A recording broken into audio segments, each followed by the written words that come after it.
the one individual that I believe, is a role model that I've wanted to always be like was Dr. APJ Abdul Kalam. But I did happen to have, some interactions with him, especially when we were launching the 250-kilometer range missile.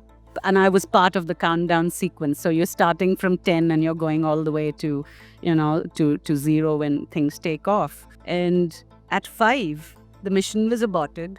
Dr. Kalam and Dr. Saraswat, all red-faced, walk out of this van, and we were just sitting outside the van, and we were like, so worried and scared that this was our first mission as well. We took these parts. We were doing what was called a root cause analysis.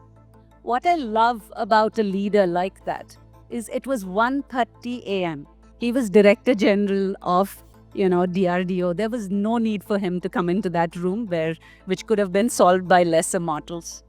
But that to me was a lesson as this young person saying, you have to be there with your team because success and failure, you are together in it. And to me, that is the sort of leader that I like to be.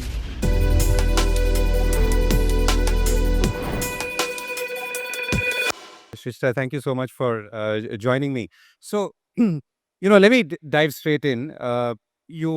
You're an engineer, and many of you are also engineers. I am not, so please forgive me any lapses of memory or knowledge.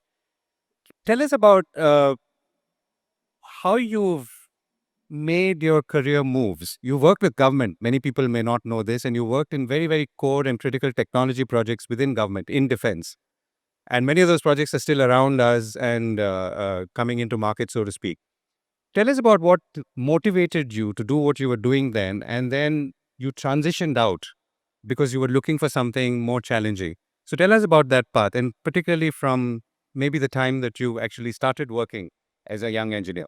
Sure. But before that, I think it was just so wonderful to see Rini on stage.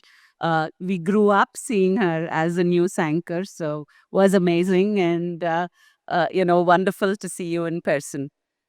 This question of yours, right? So I started my career many, many years ago, 33rd anniversary for me in the workplace. Did a master's degree in microwave and radar engineering. And my first stint, naturally, back then in those days, there was not too much private sector, was government. So I did start with the defense research organizations, worked on India's, the IGMDP program, which in those days was, the big thing to be part of all of it. So was part of the Prithvi program, which was the surface-to-surface missile. Worked on both the 150 and the 250-kilometer range missiles on the, the mission computing and navigation units of that. Then moved to working on NAG. I don't know how many of you know that NAG is an anti-tank missile. So worked on the control software for NAG. Then moved to working on the LCA, the Light Combat Aircraft, which was so nice to see that it actually is now part of the Air Force, and worked on the mission computing. We actually did something called an integrated mission computer for the LCA. So that was my last stint with the government. But what excited me to move to another space and sector was to see if we can do these very, very large scale integrations on chip, right? I mean, those were the days of the one chip TV, the early days of mobile telephony, and so on and so forth. So can we create these large solutions on chip? And so, where you can do hardware, software, co-design way outside before you actually got it to silicon. So that's when I moved to the private sector. And as I was just telling you, it was mayhem at home because everybody in my family is part of government. And, moms tend to kind of overreact a lot of times, and mine did as well, saying, why are you moving to the private sector? But I don't think it was a bad decision at all because I think through my career, it's actually helped me challenge myself, I think, each time. So I did a couple of startups. Two of them were fairly successful. One was a VoIP solution that we created, which we sold into Skype.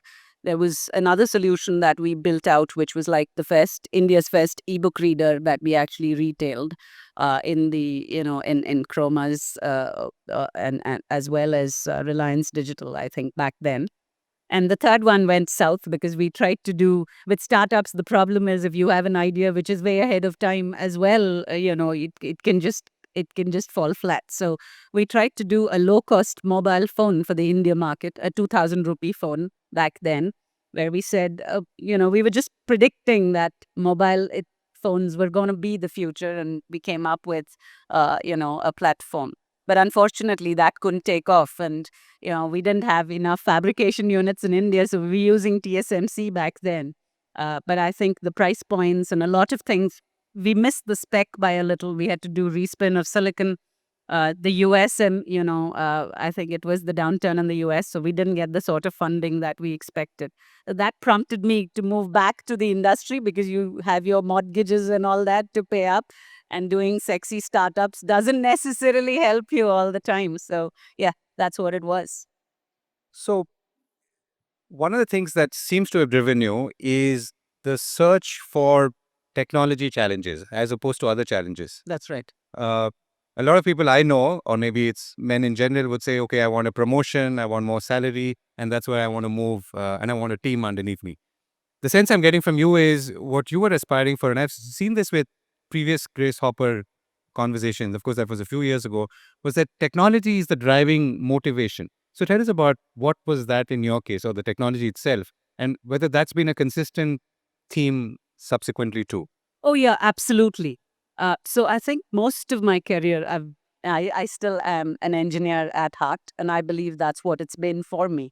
Whatever roles that I've done post that too have been hardcore engineering roles. So I used to be the executive vice president for MasterCard, leading architecture, shared services, and digital, and then had a very similar role at JP Morgan Chase as well.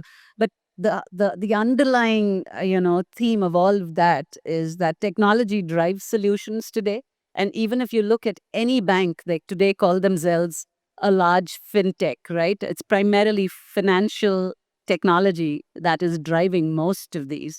And it's not just about banking sector. I think if I look at retail, if I look at including healthcare, the underlying theme of all of that is technology. And so I've not regretted the fact that I've continued to be a technologist all through. And what would you tell someone who's a technology person today and trying to find their feet? For example, in your case, you worked on missile systems in the government, and then moved to the private sector where you worked in technology, but different kinds of technology, including more recently, let's say, financial technology or fintech, as we call it. How do you? I mean, is there a way that you ground yourself in technology, and if so, how do you find your north star? Yeah, a couple of things, right? So I keep giving this advice to a lot of people that reach out to me. I believe in the 5 C's. And the first to me is all about competency. You can aspire to have a seat at a certain table, but I think the only way you get there is to build that competency, to be that person on the floor that somebody can reach out to on a particular area and be the very best at that. And I think there are no shortcuts to that aspect, right? I mean, if somebody is aspiring to grow in organizations, just ensure your competency levels are really, really high, and keep upskilling and cross skilling yourself because you are a lifelong learner at the end of the day. The second to me is courage and confidence. And I know a lot of girls in this room do have that. It's really about being able to stand up and speak, right? You will be the only person in the room a lot of times. And it's bloody hard to get up and be able to give your opinion or say something. So I think, and just not about representing yourself as you grow up, the organization. It's about representing your team. It's about representing or being more responsible for their careers. So I think courage and confidence to me are extremely important, and we need to build those out. The next one to me is communication, right? And that's where I keep over indexing on, storytelling sessions, focusing on written communication. Could seem very, very simple, but if you want to make your point in a group, and especially for a lot of us, it's not, it's international audiences that you're speaking to a lot of times. And so it's important to be able to make the other group understand what you're trying to say. And for many of us that have probably come in from vernacular media, in India especially, it's important for us to, teach ourselves to learn to write and to speak better. So, communication to me is you can over index on that and really learn to make your point well, right? And the last of the five C's to me is having your compass and your North Star right. So, these five, there is no compromise on these five where, focus on competency, have the courage to stand up, ensure you're able to communicate really, really well, and of course have your, compass and integrity pointing to the true north all the time. I don't think there are any other shortcuts really. No, no, there aren't. I mean, none of these are shortcuts either. So, on courage and confidence, tell us about an instance that you've seen in your own life where you felt that, you held back, and maybe it happened more than once. And then there was a turning point or a tipping point, and then after which you said, okay, I'm not going to hold back and I will speak up because I have to. Well, I think it happens for many of us. I come from a fairly orthodox Brahmin family, and it's not very easy. And communication or standing up on stage and speaking is not something that naturally comes to me. And even as you're growing up, I have a brother and myself, and you're always told a girl has to be a certain way, right? And so I don't think there is the entire environment that's encouraging you too much to go off and have your wings and fly and things like that. Though I've received a lot of support from home, not to undermine any of that. But I think at some point you have to tell yourself you're the only one that can help yourself, right? Because in my days, which is 30 years back when I started, you are always the only one in the room, right? There are not too many other women. If you talk about a problem, it's your problem, and you have to make somebody understand that you need a little flexibility. You need something. You're not very sure if you can raise your hand for a certain job, which is a male-dominated world, right? You say, "Can I do it? Can't I do it? I have this responsibility at home." So you're always second guessing your own self. But there were a few people that helped me through my own journey. And I think after that, today, I think it's better that I call out if I want to do something rather than keep it to myself and say, if there is an opportunity, I'd like to go and speak about that opportunity to an individual and say, maybe I can just try this out. Maybe I can do this, right? And I may not be the best person, but I'd still like to ensure that I put in my application there or let people know that I'm willing to pick up that opportunity. And I think that's where the courage and confidence piece comes in, where, even if you're not 100% there to do that, in the past, I would have probably not raised my hand, but today I will, because I think if I want to grow in a very male dominated world, I have to challenge myself and challenge myself at another level. Uh, as you build your teams, and you've built your teams, and at Lloyds, you're again starting from scratch, and you've reached about 2,400 people. These are very highly skilled engineers, and you're going to grow even further. Tell us about how you are architecting these teams. Particularly, I'm not saying gender should be a driving factor, but how does gender sort of sit at the back of the mind when you're designing your own teams?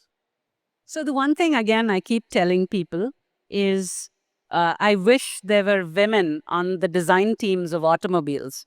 And why do I say that? I think for many of us that have a car, you always struggle even today to keep your handbag, right? Nobody has designed. I would imagine that there are not enough women on the design teams for automobiles because there is no space for a handbag, even in the most high end of vehicles that we see. So I really believe that it's important to have a diverse organization that you build out. And especially coming from the financial services sector, where 75 plus percent of any buying decision is driven by women, I think it's really important for us to have a lot more women on our design teams, on our architecture teams, and so on. So I personally believe that women bring a different dynamic to teams and organizations. And if you have to build a great product, you can't exclude them from any of the teams. So let me ask you a slightly trick question. 50% of consumers are women in any case, at least. So If you were in a room where the iPhone was being designed, how would you design it differently? Well, again, to me, convenience is one of the most important, things, And the right? reason I asked about iPhone is because it was told to me by someone at Apple that about the conspicuous absence of women in the design stage. Yeah. And personally, I have an iPhone and I carry that everywhere. That's my work phone. But my personal phone is an Android device. I find those a lot, I find those a lot lighter. And it's just a lot more convenient, I think, to carry those around. I hate the brick design that iPhone has. So the one thing that, maybe somebody on that design team would have changed is that brick design that an iPhone has. And I find it a little more heavier than the other devices. So, yeah, that's probably one difference that I can think of. So you talked about architecting the teams differently, and if I were to bring the conversation to where we are as India today, and where we are in our journey in terms of economic progress, more gender inclusion in that economic journey, what are the two or three things that stand out for you from both opportunities or where we are versus challenges? Well, so I don't believe in, I think it's equal opportunity, it's level playing ground at some point in time. And I don't think any of the girls would like to believe that they're in a seat because of gender, right? I think we are where we are because of the competency. I mean, so there are a lot of them that do agree with me. I think we are where we are because of what we bring to the table. And we'd like to keep it like that. We believe we're the best engineers, and that's why we are where we are. And if we do better, and there's no reason why somebody should not have us leading teams. But I agree, there are certain vulnerability points that all of us have, right? I mean, uh, and I keep saying this, our careers are picking up at some point in time. And at the same time, our journey into family life probably also starts, right? You have children, and and I don't know, it always happens like that. You have the most important meeting of your life. You've prepared for that like crazy, and your child is unwell that very day. For whatever reason, there's something at home, that seems more important. And there are a lot of people at home that tell you, it's okay, why can't you just skip that meeting? Your kid's unwell, take care. But for you, that meeting is so important because you've just put in heart and soul into that particular endeavor, right? So I think at the end of the day, it's for all of us to believe we can do it. And it is level playing ground. So whatever struggle that we have, we go through that. And that's why I think success is a lot more sweeter for us women because we've earned it every step. And it's just been so very hard to get there. And you talked about support. I was reminded. I was interviewing Indira Nooyi when she had written a book a couple of years ago, and she talks about the fact that she's gone through this very high intensity meeting and all kinds of problems in Pepsi, and when she comes back home, she's asked about the milk The milk package, right? packet in Yeah. the Okay. refrigerator.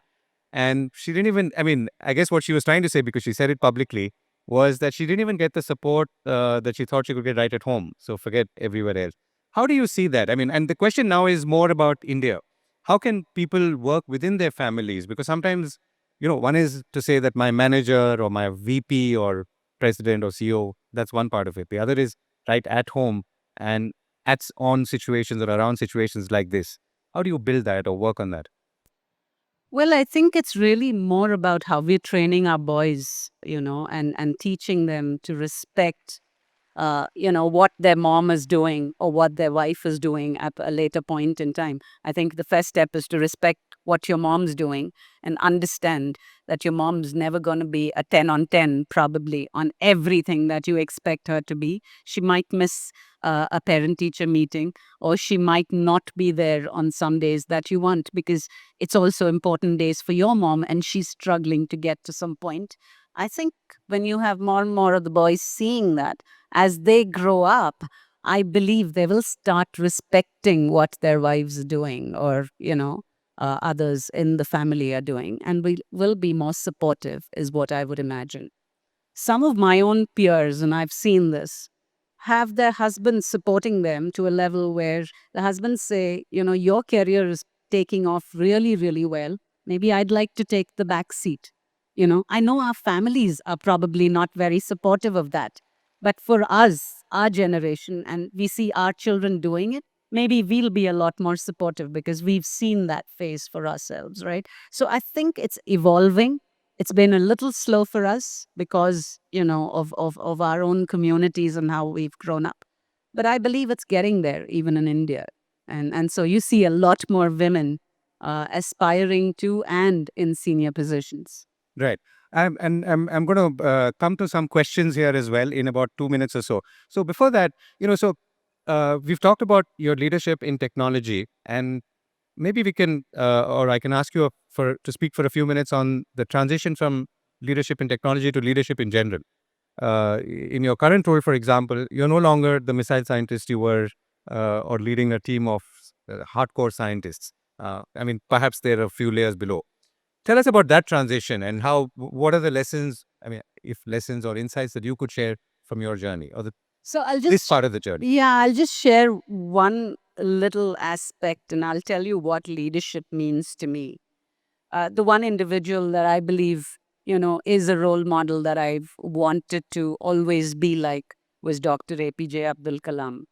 And he was the chairman of the IGMDP program when I started in government as a junior scientist. But I did happen to have, some interactions with him, especially when we were launching the 250-kilometer range missile. And I was part of the countdown sequence. So you're starting from 10 and you're going all the way to, to zero when things take off. And I was monitoring engine pressures and things like that. And Dr. Kalam and Dr. Saraswat were in a vehicle because there's a van. And the way this happens, for those of you that have seen a missile launch on TV, is you typically launch the missile into the Bay of Bengal, and you have a ship that is in the Bay of Bengal that has a helicopter, which takes off at the very same time. And you're looking at the region of impact, for instance. So there's dies that we put in because you don't put in a payload or anything on that. So you just see the extent of die to see the extent of damage for the missile. So we were at, 5 and we saw that the engine pressures were not building up. And we were like, really scared. We were junior engineers there. And at 5, the mission was aborted. Dr. Kalam and Dr. Saraswat, all red faced, walk out of this van. And we were just sitting outside the van. And we were like, so worried and scared that this was our first mission as well. And it was aborted. They came in. There were lots of things that were said about why, pressures didn't build up. Somebody went to the extent of Pakistan had an hand in, in all this. It was not that really, but we were doing an RCA and we took out, so the mission was aborted. It was going to happen much later. We took these parts. We were doing what was called a root cause analysis. And many of us were there in that room doing that. Around 1:30, this gentleman walks in. For those of you that have seen Kalam, right, hands behind his back, he walks into the room. The man, he's a man of very few words. He doesn't say too many things. He just came and patted us on the back. I remember getting that pat from him on my back. Half an hour later, we actually solved the problem. What I love about a leader like that is it was 1:30 a.m. He was Director General of, DRDO. There was no need for him to come into that room which could have been solved by lesser mortals.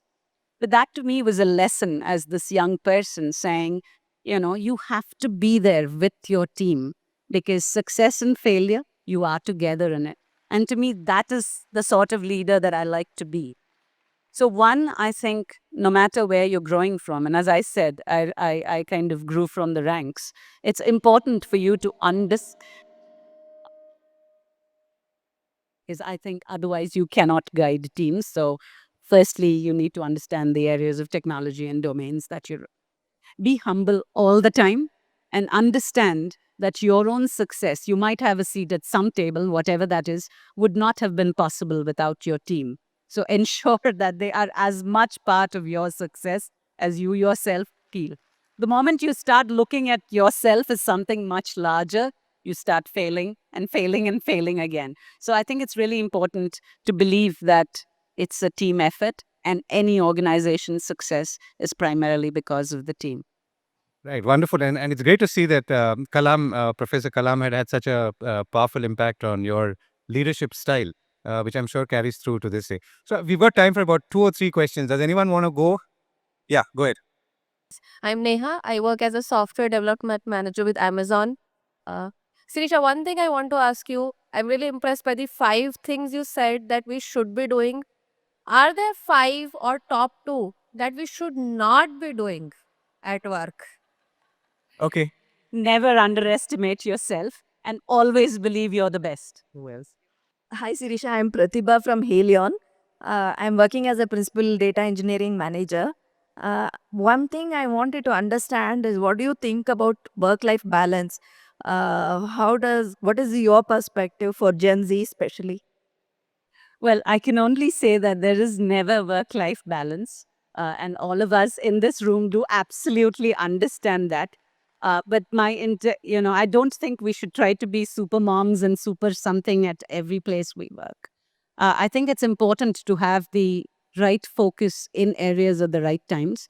There are probably times when your work requires a lot more of you than your home. I think focus on that 100%. And there are many times that, maybe the other part of your life requires more focus, but there can never be work life balance. Or it is never, and this is not just myself, of men or women, I don't think that exists, no matter how hard we try. Okay. One or two more questions. Yeah, go ahead. So you mentioned a very powerful thing that you should not be a number on the dashboard. How we as managers in the team can navigate that so that we can make other, can I say, men understand that, we have to be little sensitive about this and it can just not be a number. It has to be, we bring our ideas to the table. And sometimes there's things like vulnerability that women understand naturally, right? So how can we avoid that and be like inclusive in navigate those manager meetings where we are a part of, right? And so that they understand that this is Yeah. important. Got it. Yeah, I think I faced some of this, right? At some point, I was just telling him, I was the first woman executive vice president in MasterCard. I was the first woman MD in JP Morgan for technology. And I remember somebody making that statement saying, you're a diversity candidate and that's why you've got that role.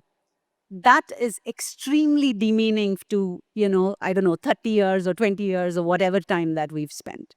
The only way you can shut anybody up in organizations is make your presence felt where you deliver something that is the best. You you develop the most innovative solution that a bank or whatever organization that you're working for has. It's only your work that can speak because there is no way the entire world will understand you otherwise. I agree there are some vulnerabilities. We do need that little support. We do need those men, a few men as allies as we're growing up. I agree those are required. But the only other way to shut up the world is to ensure that you are the best at what you do. And I genuinely believe in that. Thank you so much. I missed my name. My name is Disha. I'm from PwC. Thank you so much. Thank you, Disha. Okay, last question. Yeah, go ahead. Hi. Such an inspiring story. Myself, Leela. I'm from ANZ. I work as a product owner. Your story reminds me of the one point in Machine Mangal where she actually shuts and then it actually works back. Was there an incident in your life where you had to step back and take a pause and then you go ahead? Because there's so many women here in our career, as you said, we play a different role, be it a mom, sister, a wife. So there are times that we have to take a decision and we have to take that break and then set back in go ahead in the career. Was there an incident in your life which can inspire us? Thank you. Well, yes. So I went through an absolute low at some point in time in my life, where I was not very sure about what I wanted to do, what I was going to do, and I had a child as well at that point in time. But the only support I think I've received, I was not very close to my mom as I was growing up because I thought she was always partial to my brother, is what I was thinking in the days I was growing up. But she was the only pillar of support, somebody that I could go to for everything that stood rock solid there for me at that point in time. And it took me a few years to come back up to be able to regain my lost confidence. But I think that's where family support is extremely, extremely important. They're absolutely non-judgmental of you, right? They're not going to be biased. They're not going to be, judge you for things that you've done. But that was a time when I actually my career took a back seat, and then I came back again. But thanks to my mom for that.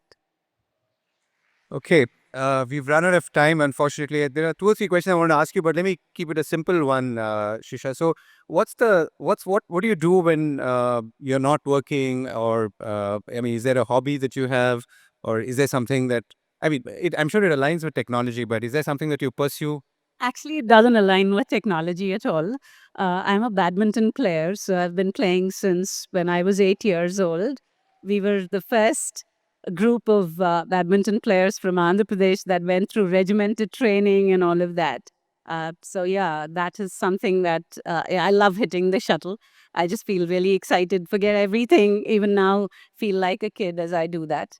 And yeah, I was a stage performer on Kuchipudi dance. So, those are my 2 hobbies, and I'm not performing now, but if I retire, that's something that I want to get back to, of course. Shisha, thank you so much for being here with me. It was a pleasure talking to you. Thank you Same so much. here. It was so wonderful. Thank you.